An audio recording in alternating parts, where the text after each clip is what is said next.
The Umbrella Academy Season 3 Mid-Credit Scene Explained. The Umbrella Academy was recently released, and despite finishing in its full runtime, we were given a scene that occurred midway through the credits of the show. With that, I thought it would be worth explaining what it meant, providing some alternative theories to what it could mean, and assessing the importance of it. So let's get into it. Here is the Umbrella Academy Season 3 Mid-Credit Scene Explained. Just to let you know, this video will contain spoilers. Season 3 of the show concluded with Sir Reginald Hargreaves completing Project Oblivion and getting the Academy to drain themselves of their powers with the intention of being able to reset the universe. He struck a deal with Allison prior to this, and once the button was pressed, we saw the universe get reset. However, it was slightly different to how most of the Academy remembered. They were without their powers, and it led many of them to split up and go in different directions. From here, we had a panning shot of Reginald's empire that he had appeared to allow his world to center around, and then the last we saw of Ben was him saying that he was out of there and then proceeding to walk off. After the credits started rolling, we had a short 30-second clip occur, and it was of Ben on a train with an announcer stating that they'll shortly be arriving at a station, with Ben looking down at his book and then smiling to himself after appearing as though he was in thought. But what did this all mean? Well, the train that Ben appeared to be a passenger on in the scene during the credits was the train that he was actually born on, and what we saw in the first episode of Season 3, even down to the carriage number that he was on.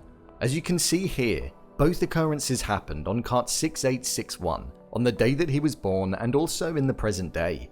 We saw Ben from the Sparrow Academy state how he was out of there after arriving in the new universe, and he then proceeded to walk away from the group. But it begs the question on if this is the Ben that we're seeing on the train in the final shot. The Ben that we're laying our eyes upon could be the Umbrella Academy version of him, and not the Sparrow Academy version. There are a couple of points that support this.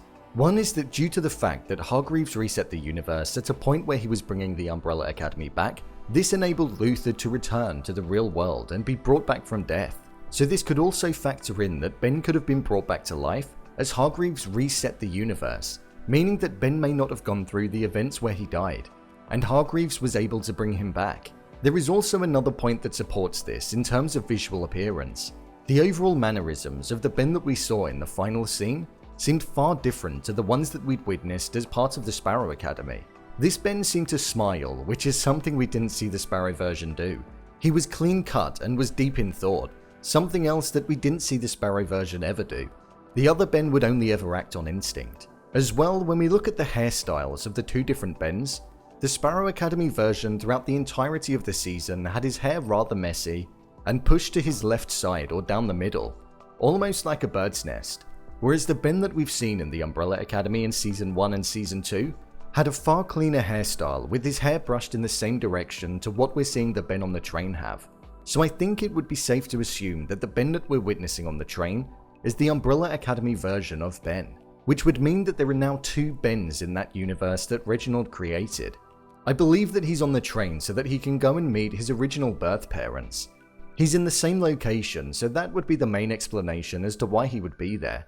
I feel he would have likely been regenerated into that part of the world when the universe was created, because he wasn't a part of the Umbrella Academy for a long while, and he wasn't involved in Project Oblivion in the slightest, so he may have spawned where he was originally born. Or the fact that on the elevator where Luther regenerated, it says to underground on the sign. So maybe Ben could have regenerated back into the universe at a point where the Academy had dispersed, and there was nobody else there, like we saw in the final shot of the show. The elevator could potentially have led Ben to the underground station where he was able to board the train. An alternative theory is that it could be the Sparrow Academy version of Ben. After stating that he was out of there and leaving the group, he could have had the intentions of going to meet his true family. We know that throughout Season 3, Ben had issues with authority and wanted to prove to his father that he was the best son that he could possibly be, and that he was up to the job of being number one. But it always fell on deaf ears, and he never felt he lived up to his father's expectation. With his newly found position in this new universe, he may want to go and connect with his original family so he can seek validation or approval from them, once he's learned to build a relationship with them. I'm more than certain that this is going to be the first theory, as there's just more evidence that suggests it and points in that direction. I'm intrigued to see what's going to happen with Ben in Season 4 of the show. as he's always been a character that's had a lot of mystery and there have been lots of discussions about. The fact that we're seeing this scene as the final shot in Season 3, it must hold some real importance, and mean that there's a lot in store for the character when the new season does arrive. So, there you have it, the mid-credit scene explained. If you want to see more videos on the Umbrella Academy, such as Season 3 ending explained, or theories and predictions, or even character breakdowns, then click on the I button. Or alternatively, you can go over to my channel where you'll find them all. If you want me to review something specific, then head over to my Twitter, @BrainPilot_, and tweet me what show or movie you'd like me to review next. And finally, if you want to see what I rate movies that don't quite make the cut to getting a dedicated video, then head over to my Letterboxd profile. It's where I rate the latest releases in real time. What do you think this scene means? Leave a comment down below, and don't forget to subscribe. I'll see you next time.